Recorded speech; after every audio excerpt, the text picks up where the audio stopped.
I do think that social media, while the intention, I think, was to create more connection, I think we all feel actually more isolated. We're spending less time together. And there's a lot of research around the impacts of that. But I think because we're so alone and these events are shared constantly on social media, it's like we're constantly having a trauma response Yeah. to all these things, and we're alone.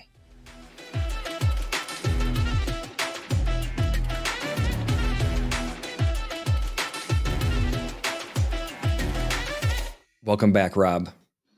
Hello, Dave.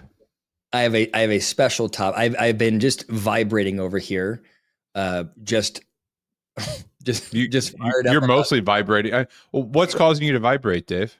These fires, Rob. I am fired up about the fires, Rob. Oh, the fires. The fires in California. Yeah, and it's now I'm like a pun guy, you know. Yes, I would recommend against it. Interestingly, I am tomorrow headed to San Diego.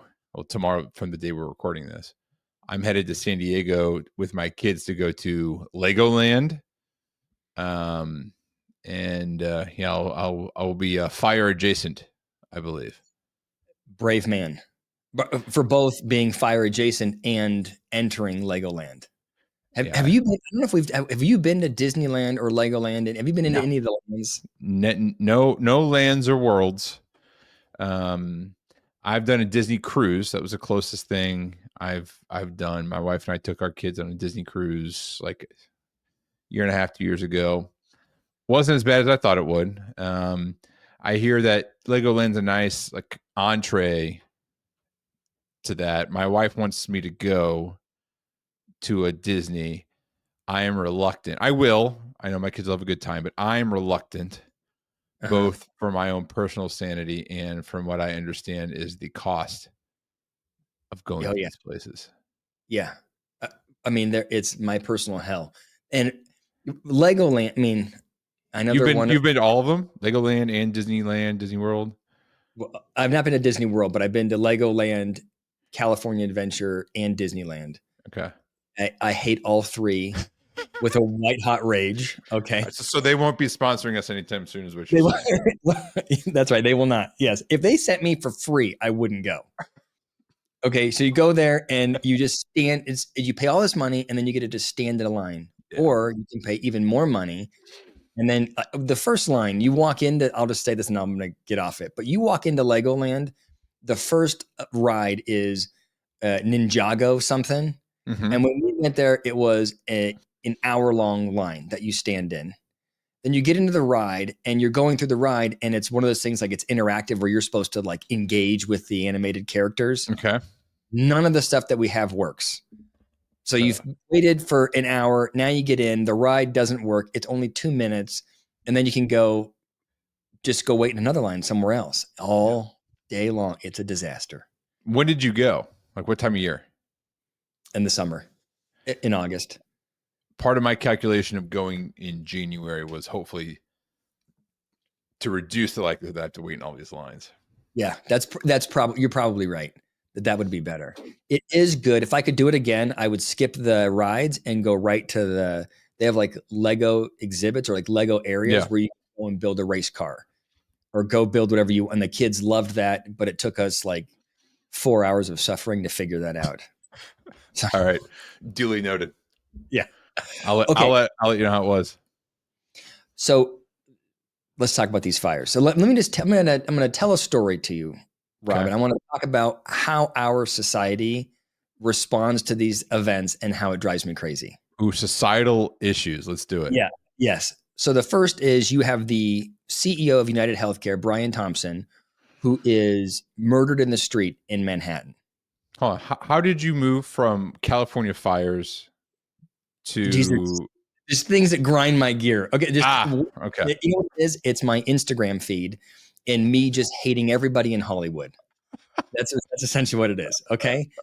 So you have a CEO that gets shot in the back, and I think objectively murder is, I think most people view that negatively. Frowned upon. Lion's share of people. But because he's the CEO of a healthcare of United Healthcare, Right. 40% or 41% of millennials, they're in favor with what he did. 17%, not just do they find it acceptable, they're like pro, like that was a good thing that happened. We just murdered somebody. Okay. So I look at that and go, that seems like some really misguided thinking. And I can't believe that on the internet, if I went on the internet and said, hey, I like the idea of this person, this civilian being killed, you would think that my peers would go, hey, that's a really stupid comment you just made. Pretty insensitive to the family. Like, what are you talking about? But no, there's no pushback. And instead, we just elevate the murderer, this Luigi Mangione, the guy with the super hot guy that went to expensive schools and has nice eyebrows. That guy, he's a hero now. Drives me crazy.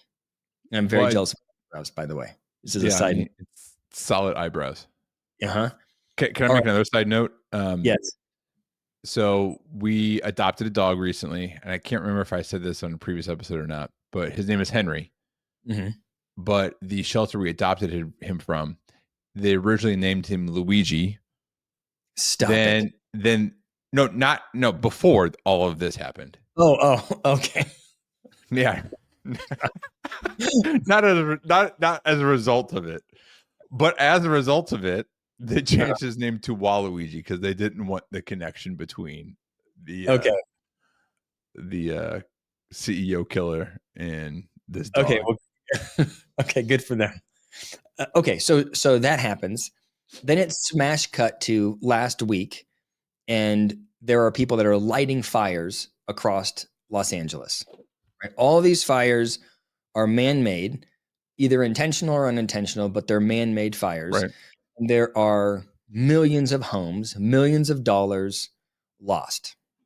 And I think most people look at that and go, that is so unfortunate. It was largely unexpected, largely unavoidable. How scary is that? But that's not how we respond to it. What we go is we go either one of two things. I know exactly who's at fault here.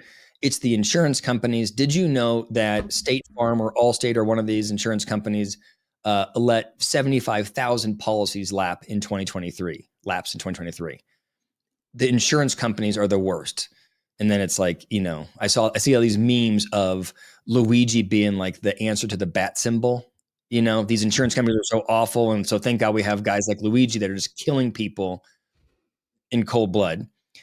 Or the other answer to it is, no, it's not the insurance companies. These are private enterprises. They don't have to insure things. They don't want to insure them. It's the government's fault. It's the mayor of Los Angeles' fault because she didn't provide enough water or, have the infrastructure available to anticipate this massive fire. And I think that every response, I think the support of Luigi, I think the blaming of the insurance companies, I think the blaming of the government, I think these are all ridiculous. Okay. And I think, and what I want to talk about today is the idea of mass formation. Mass formation? Mass formation. Okay. I don't know what that is. Okay. So there's a concept called mass formation, and there's a concept called groupthink. I know groupthink. They're similar, but they're different in some key ways. Groupthink is when you have typically a smaller group, a group that is incentivized to work cohesively, that in favor of group cohesion ignores problems. Mm-hmm. So, like in our company, I might put up with the fact that we're making bad decisions or selling bad products or whatever, doing something wrong, because I'd rather just have that thing happen versus navigating the conflict and disrupting the interpersonal friction. So that's right. Groupthink. The classic example is, I can't remember what year it was. I think it's like 1986 when the Challenger rocket blew up. Yeah. The engineers said, hey, we're concerned about this, but they struggled to elevate it and do something about it because no one wanted to slow the timeline for this rocket launch. No one wanted to create the friction. Right. So they just let it blow up. Yeah. I think when I think of groupthink, especially in organizations, I think it's oftentimes discussed as a concept that prevents innovation, creativity, effective problem solving. in companies or within teams. Yep. Mm-hmm. So mass formation is similar in that there's a group dynamic, but now it's in general on a larger scale, and it's a consequence of not having a cohesive group. So what happens is you have this large mass of people who they're confronted with some kind of major stressor, and they can't deal with the fact that this major stressor has occurred and there's not a clear reason for the stressor. So what they do is they go, we're going to fabricate a narrative. We're going to fabricate a reason. We're going to create meaning out of nothing in an effort to understand this ambiguous stressor that we're experiencing. Okay. So if groupthink, and just trying to figure this out, and I think I have heard this before now that you're talking about it, and I'll tell you why in a minute. But so if groupthink is oftentimes associated with teams and organizations, mass formation, we've now pivoted to maybe societal level, things, or kind of social psychology constructs here. Okay. Is like large scale. But what I think is interesting is I think our drive with the fires, for example, we're so uncomfortable just going out of nowhere. Our lives can be disrupted. Out of nowhere, I could lose my home and I have no way to control it. Like, that's a very scary, anxiety-provoking thought. And so what we all do is we go, well, how do I vilify? Like, whose fault? Who do I place blame upon? Is it if people are doing it, is it the government that's not subsidizing these people enough? Or is it the government that hasn't put the infrastructure in place for the fire department? Is it the private company that didn't fix that reservoir in the Pacific Palisades? Or, if we can lose our homes, maybe it's the insurance company's fault for not insuring us, despite the fact that we live in this fire zone. Yeah. Right. We're gonna find this entity, and we are going to place great blame on the entity versus just sitting with the anxiety. Right. And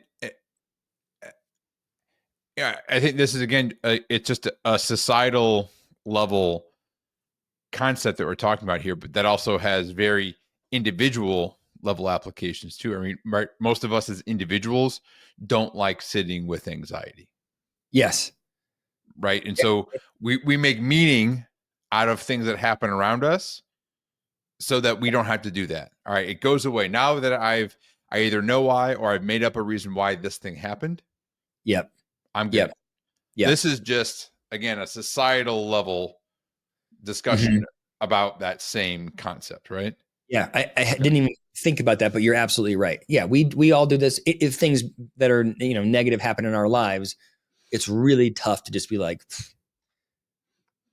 just luck of the draw, right? We'd rather assign some everything's kind of random. Yeah. We don't like that. No. So you were going to say that you've heard this before, and I have a feeling I know where you've heard this. Yes. And I think I'm primed to think I know where I've heard this from, because you brought this up as a topic. Okay. I think this came up a couple of years ago on Joe Rogan's podcast. That's correct. And I think that he interviewed, I've not heard the podcast, but he interviewed a physician who talked about this. My only recollection of this is I don't know what the conversation was at all. But if the good listeners search for this term online, the first 20 things they're going to see is how mass formation psychosis is not a thing. That this person made it up. So I guess, Dave, are you just propagating made up shit? Well, let me answer it in a couple ways. Am I above propagating made up shit? Absolutely not. Correct. Okay. So I would very much, brand. But I think that I'm not. Okay. So I learned about this concept of mass formation when my mom called me, and she goes, who's not a Rogan listener, but she goes, David, you have to do a video on mass formation psychosis. It just broke the internet. And I guess this term, because this guy, Robert Malone, on Rogan's podcast said that the way people were responding to COVID was mass formation psychosis, essentially that we were so lost in our search for a narrative that we were going into psychosis. We were in a trance. We were hypnotized, and we were just walking like, lemming towards this narrative. And so people were Googling the term, which was not a real term at the time. The mass formation psychosis is not a real term at the time, or it still is not a real term. And it kind of shut down the internet, and Google didn't know how to respond to the queue of questions about it. Okay. Well, I did a video saying there's no such thing as mass formation psychosis, but the concept of mass formation has been around. And there's an author named Matthias Desmet who wrote a book called The Psychology of Totalitarianism. So I did a video on mass formation psychosis saying no such thing, but mass formation makes sense. So I get an interview with Matthias Desmet, and we talk about this concept. And he says, in my entire book, which I, by the way, read, never did I ever mention psychosis. This, like, Robert Malone added the psychosis piece of it. Which really undermine, like, you have a guy who has what I think is a pretty comprehensive theory for how people handle stress. And because somebody else added psychosis on Rogan's podcast, it shuts down all discussions of it. What's funny, I just searched it, and all I searched was mass formation. Yes. But all I get are results for mass formation psychosis. Yeah. You can imagine how pissed you'd be if you wrote the book and you never said psychosis, and somebody else goes on and an expert. That. An expert who actually knows what he's talking about does this, and then some moron who doesn't, or just makes something up. Yeah, just trying to add to it. So, but here's what I think is really important, because now that we're talking about this, I think I'm worried that the listeners will hear this and go, well, this is a left or a right wing conceptualization of our reaction to COVID. And I would tell you that it's not. It works both ways. You think about our reaction to COVID. People on the right were really quick to blame Fauci for his role in COVID and making it worse. Why weren't you using the right medications? Why are you pushing the vaccines? Right? That whole thing. And people on the left are doing the same thing about saying, hey, this thing is going to ruin you. You have to, it's going to ruin all of us. We have to lock in. We have to shut down businesses. They both reacted in a very strong way. I mean, I remember you could go to a barbecue and you could look at how people were behaving and know where they fell politically. In both cases, both sides of the aisle were in search of some kind of narrative to make sense of the chaotic event that had happened. Mm-hmm. That's the idea of mass formation, is that it makes it really difficult for us to objectively think about what's happening. And we instead vilify something and retreat to our sort of, corners of safety. Okay. All right. Tell me, how was that sales pitch? Does that I better understand it. I better understand it as a concept, and at least on the face of it, makes sense. Especially, again, as people's reaction to stress, to change, or events over which they have little to no control, looking for a way to explain it or explain it away. Like, now that you talk about COVID, well, I got the vaccine. I'm okay now, so I can stop worrying about it. Or this doesn't work. Stop forcing your shit on me. I'll be fine. I know I'm fine. I don't even try to think through the fact that I could get this and it could hurt me. So I'm okay. Right. Okay. Right. And what's also interesting about it is because what I think is really dangerous about it is that because we're in search of a narrative, when you're on the path to building the narrative, you are very resistant to additional information. And this is what got me fired up about the fire is I saw some of the celebrities that I follow who are in Hollywood, and the number of posts I read that said, I don't know which insurance company it was, but it read, State Farm canceled 75,000 policies last year, as though the people were paying for the policy the fire risk went up, and then State Farm or whoever the insurance provider was just shut down the insurance. And I was annoyed enough that I go, well, what actually happened? So I go look it up, and what happened was State Farm goes, this is a fire risk area, so we're not going to re-up your policy. We're going to once the policy term is over, we're not going to do it again, which is it's a different story. Sure. In my mind, they are a private company that is assessing risk, and they're saying this is too much risk for us to insure fire in this area. But so I guess, and then they're not insuring new people for fire in this area.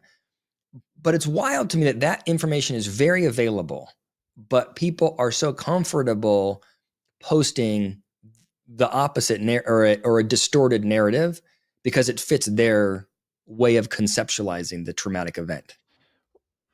Right. Or said, yeah, I can see that. It also could just be, I guess, it could be their conceptualization. It's also, right, a celebrity said something, and so it gets amplified. Mm-hmm.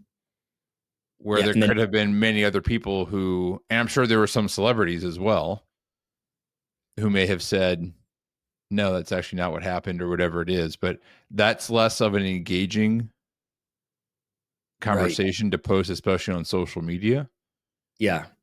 It's not very confrontational. So do you think it's less about anxiety driving posts and more of just like the click economy? And so people are just creating more kind of trauma in the system because they want the views. Sure. I mean, it wouldn't exist if social media wouldn't exist as a business model if that wasn't part of it, right? I mean, right, we click on things that cause us to be anxious or confrontational or get, would you call yourself, or cause us to vibrate? Yeah. A lot more than, here's this 15-point reason why this happened. Nah, no one's going to read that. Yeah. I think it's a really, the more I think about it, the more and I should say, if you were going to, not that you would ever criticize me, Rob, but if you were going to criticize my interpretation here, I know, not you, it would be that, this idea of mass formation is usually very long lasting, very widespread. So think about, COVID was one example. Nazi Germany is another example. Mm-hmm. I guess I am thinking and maybe it's because of social media, but because we fast track anxiety, do we then fast track this psychological mechanism where we all retreat to our corners, almost like mass hysteria, where we retreat to our corners and create meaning, create a narrative out of nothing? I feel like, and this is something that we could probably look up, but I feel like the frequency of these events is amplified because of social media. Mm-hmm. I mean, fires, from what from the accounts I've read, it's certainly increasing. If you use that as an example, this is happening more, now than it has in the past. But if we go away from fires and just look at big, anxiety provoking historical events, right? Those have always happened. That's what we learn about. What we don't learn about is all of the monotonous, boring periods in the middle of all those big events where nothing happened. Right. So there would be some period of time, big event, go down, be like an EKG, right? But now it's just like, someone who's going through a panic attack. It's like this. You're just constant. Yeah. And so I feel like there is something to be said for just people's, especially those who are more online, more on social media, their exposure to this is heightened. So I wonder if their desire to engage in this mass formation or sense making of the world around them is also heightened. Mm-hmm. Mm-hmm. Do you think that plays a role? A lot of these not a lot, all the fires are man-made, and some of them are arson. Sure. Like intentional. Do you think that that's part of what's happening? Like, are people getting wrapped up in the story and then wanting to participate in the story? Like, how do you have an idea about or a theory around why people do these engage in such horrific behavior as copycats? Yeah, I mean, I was just going to use the word copycat. I mean, that's been around for a while. It makes, if I just go backwards for a second, it makes complete sense that these are all man-made, either again on purpose or on accident. Mm-hmm. It never occurred to me until a week ago that most of the fires in Southern California are that way. You know, I was thinking it was lightning, right, or some natural event causes to happen. But yeah, there aren't lightning storms in Southern California No. all that frequently. Right. So of course they're man-made. Yeah. Um, yeah, I mean, right? There are people who just have, more anarchist type of mindsets, who are shit disturbers, who, God, I mean, I don't even know where to start. Why someone would want to do that? Like what they're trying to prove. Mm-hmm. It would be interesting to look at people who have done this as an example of why people or what types of people would purposefully do this, Yeah. knowing the type of devastation that it could provoke. Yeah. Yeah. Do I think you that have a sense of that or a theory of that? I I I I don't have a good understanding of it. I mean, I could I like make up theories. I mean, it's Sure. kind of the same thing. Like we all just like I am making fun, not making fun of, but I'm criticizing our like societal reaction, which is to make sense of the fires by saying, oh, it's whatever. It's healthcare's responsibility or it's Right. the government's responsibility, right? We want to play, and I also want to figure out like, well, what like I want to be able to understand like this is why these people do these things.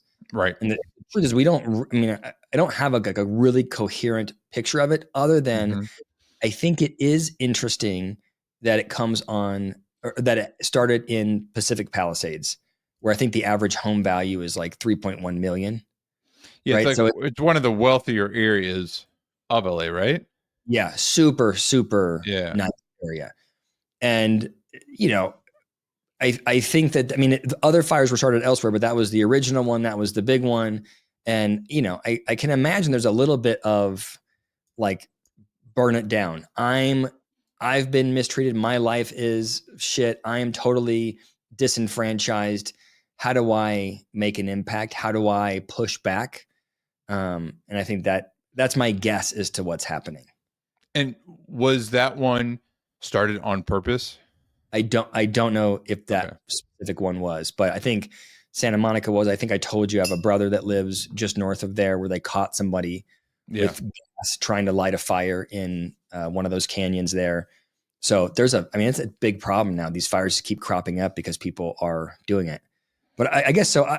In the short answer is, I don't know if people could articulate like I am going to light this fire because it fits my global narrative. But I think when there's a narrative where someone hears we're part of this thing against insurance companies or against healthcare or against whatever it is against the government, I think it's easy for people to operate in alignment with that without really thinking because it's comforting to feel like you're part of a movement. It's That's lack of meaning, that's what I was going to say. So there's lack of, you know, when random things happen, we may try to make meaning of them. Mhm. But as we've talked on this show before, right, people inherently want to, right, we're social beings. We inherently want to feel like we're part of something. And Mhm. I wonder if, I'm certainly rusty on my understanding of, like people who have these tendencies and copycats and stuff like that. It's been a long time since I've looked into all this. That should be something that should be the topic of a future show, by the way, like Yeah. copycats and why that happens.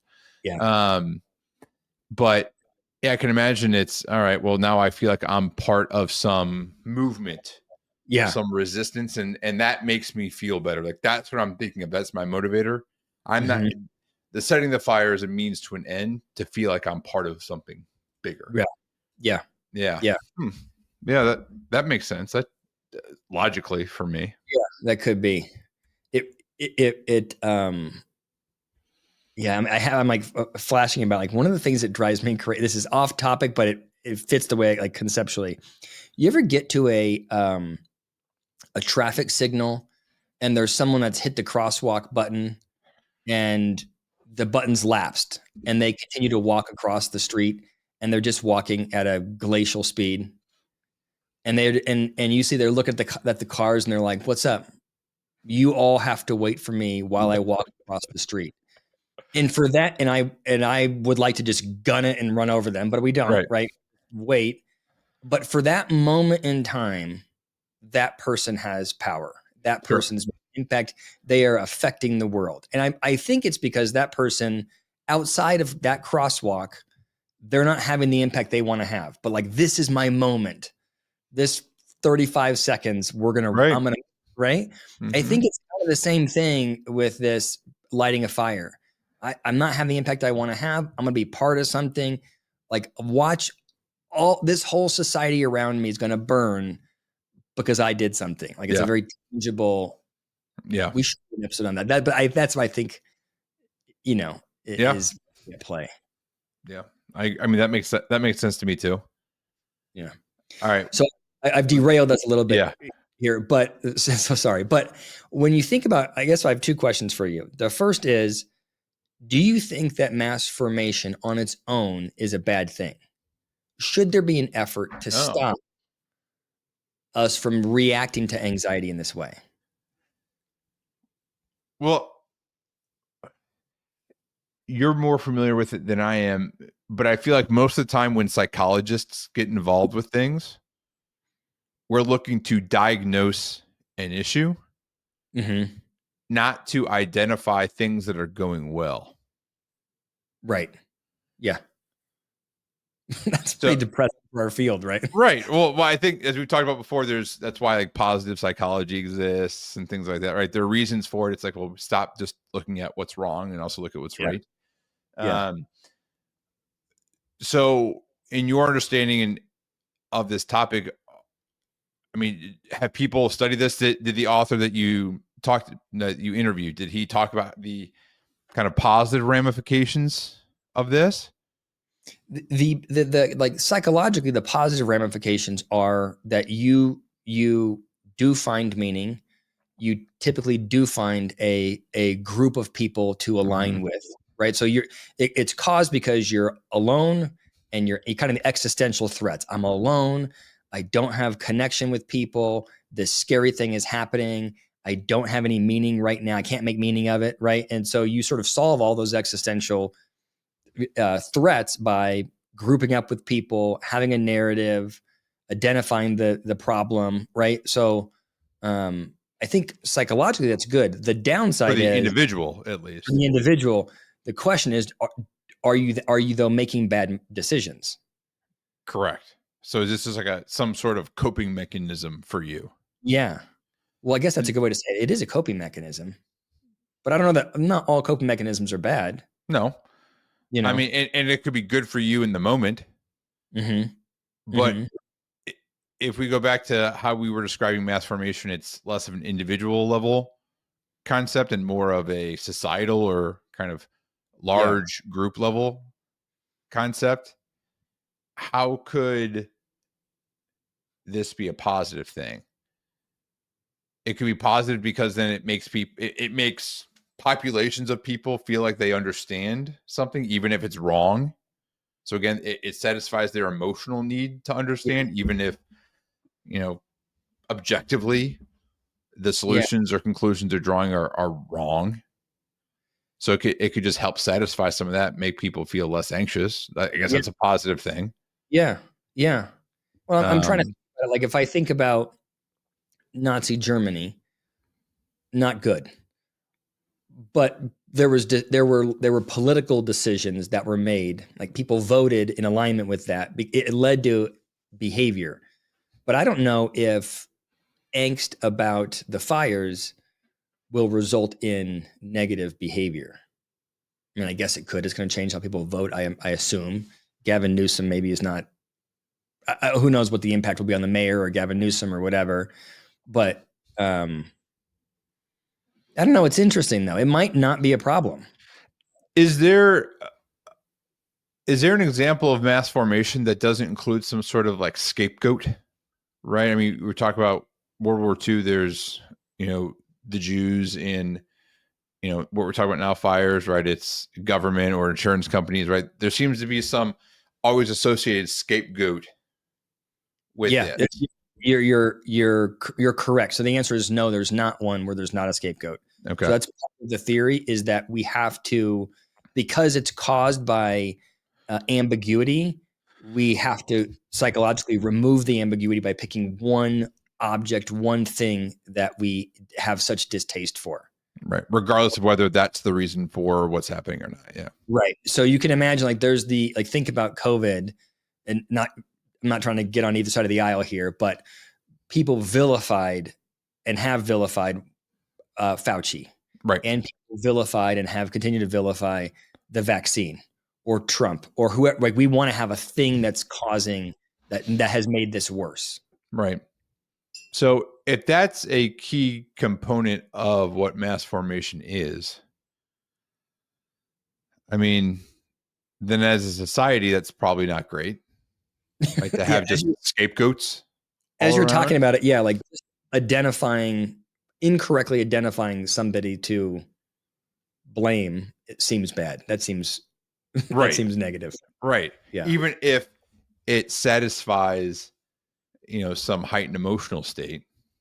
Yeah. There are probably going to be some losers in the situation, and those losers are at the very least the scapegoats. Mm-hmm. Yeah.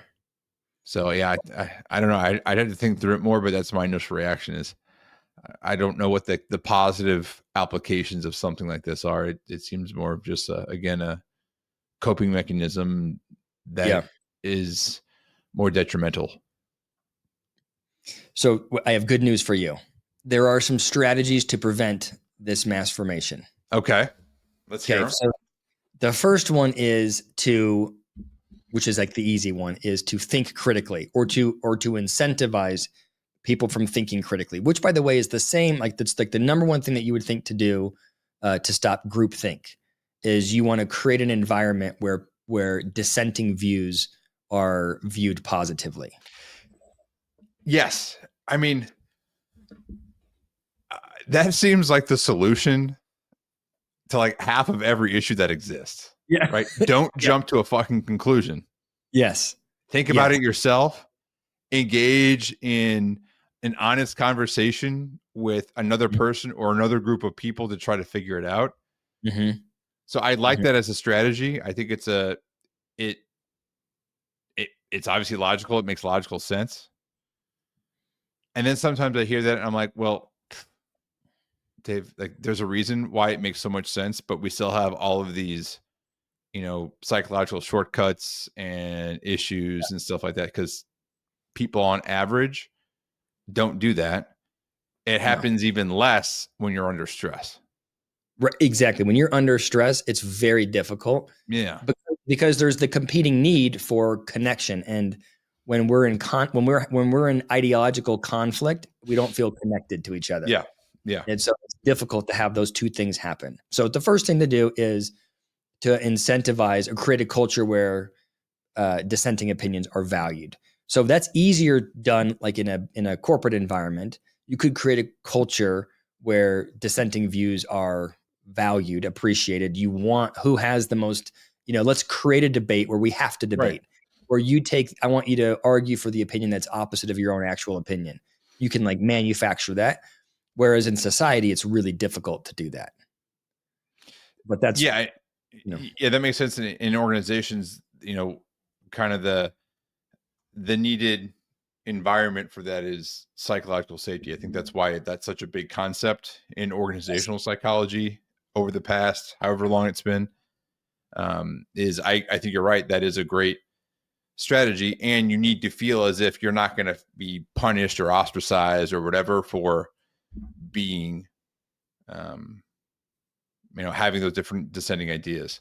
I think the reason I know I work for the most part in an organization that has psychological safety is because at every group meeting that we have, you are the person who just decides, everything seems a little kind of copacetic here. So Yeah.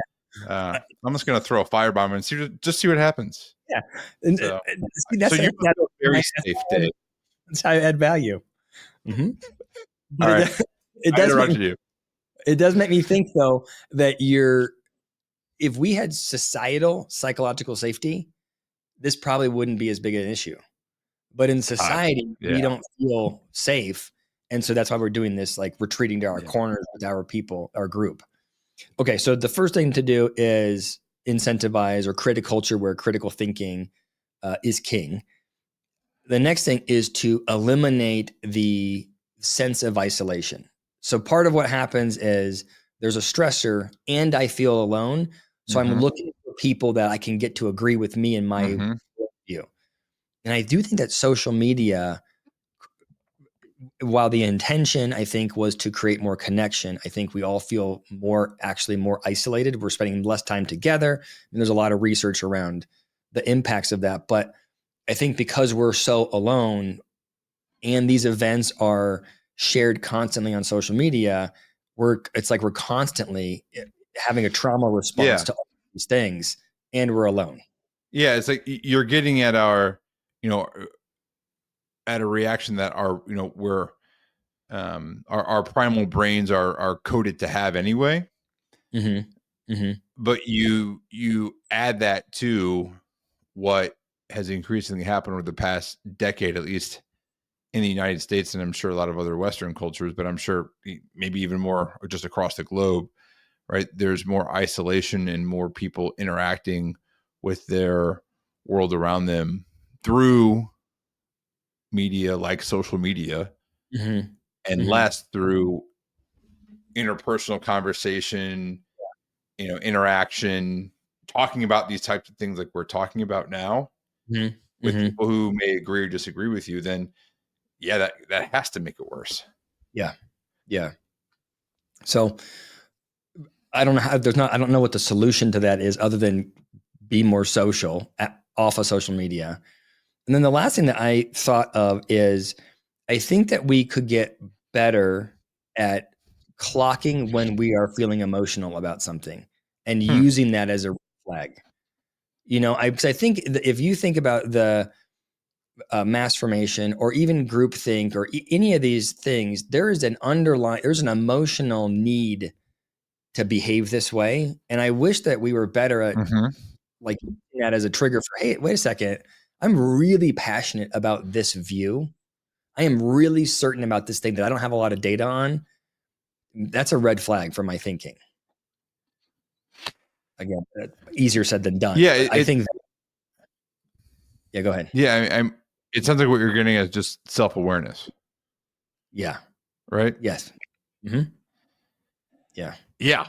If stopping and not jumping to conclusions is one of the things that would make generally everyone's individual life and probably societal life better, this would be a closer runner up, if not tied with that. I feel like Yeah.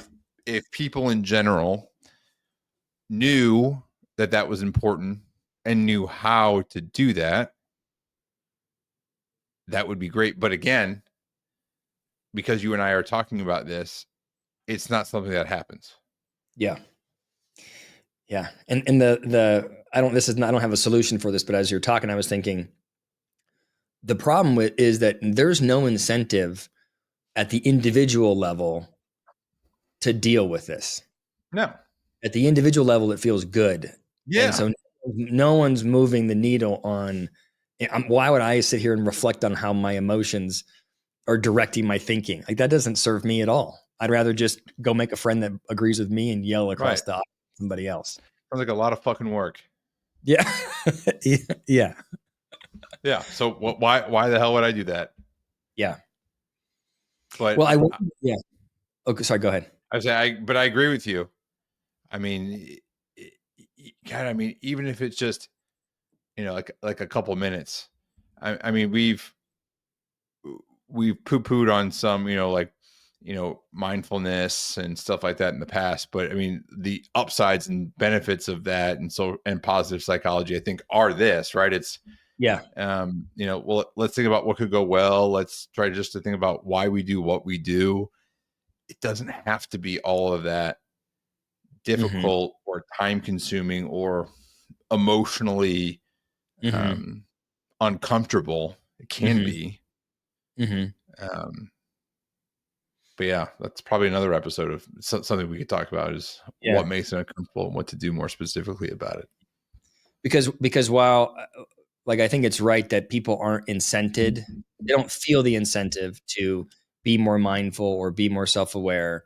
The amount of distress over time that's caused by the vibrating anxiety versus sort of recognizing how you feel and why you feel that way, right? There's probably less distress at the end of the mindful approach. Right. Becoming a fanatic about whatever your narrative is probably long-term more distressing. But you become accustomed to that, vibrating. Yeah. And so you're okay with it. Yeah. And this is how we have to live. And this is the enemy. And you just keep getting ramped up in that. Right. Whereas, totally right. Whereas, being a bit more mindful and self-reflective is something that can, not take a lot of time, but it's a skill that takes some know-how. Yeah.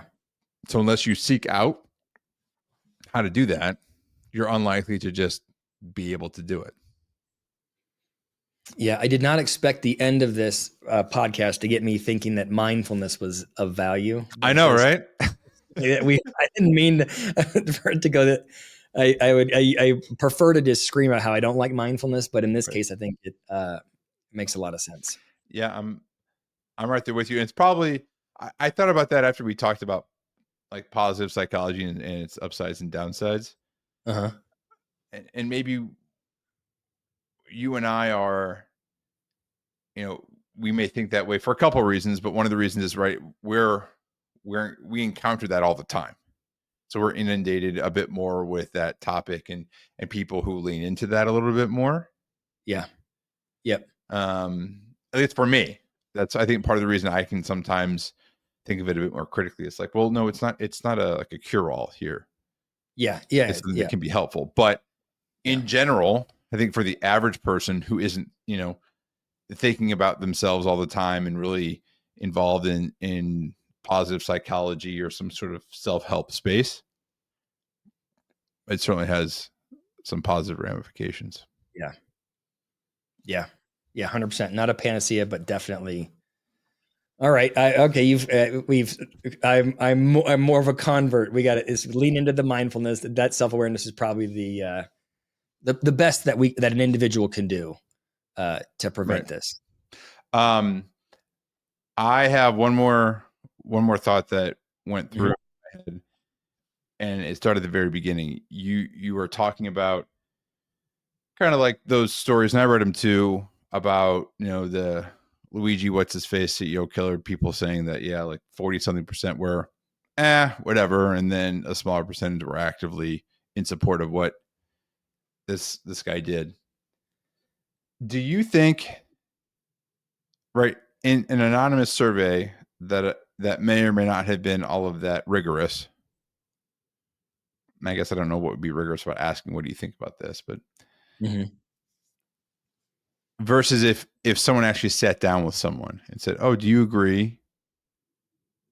Like, was this a good thing?" Like, if I asked you to complete a survey, which provides a good deal, if not complete anonymity, versus you having to report to someone what you thought, would the responses be different? Yeah. Yes, they'd have to be. Yeah. Yeah, you're right. I think the bigger question is what is truer? I don't know, because when you said it, my first reaction is, if I had to look at somebody and tell them that I think murder is okay, I imagine, and I'm looking in their eyes, I might go like, I probably shouldn't. Let's be more thoughtful about what we say. Right. But I even had conversations with people about Luigi who, I mean, didn't say, yeah, like this is great, but like, I get it. Yeah. Like I had conversations with people who would maybe that 40 whatever percent. I think that 40% would go down if people actually asked someone face to face. I still think it would exist.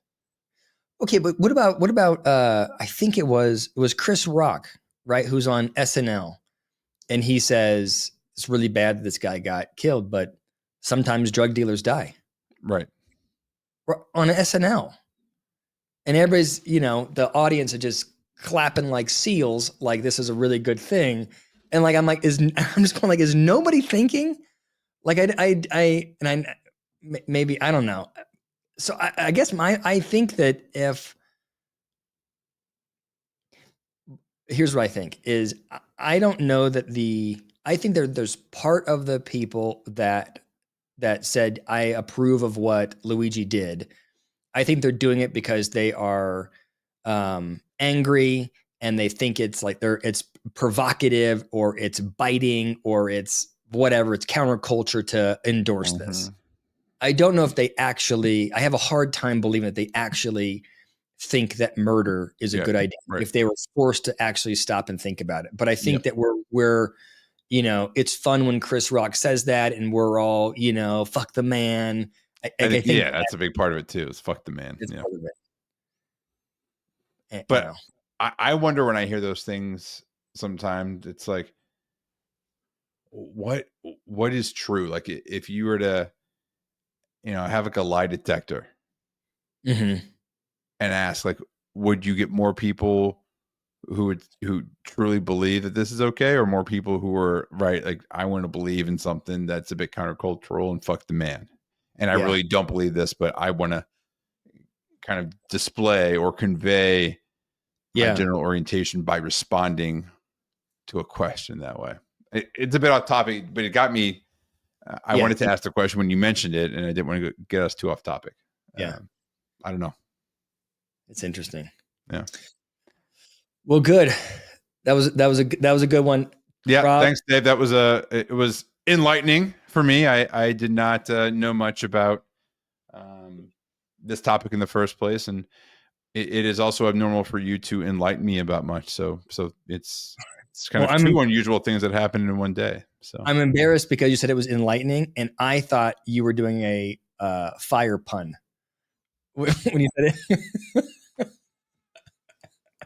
it. You're really leading into these puns today, aren't you?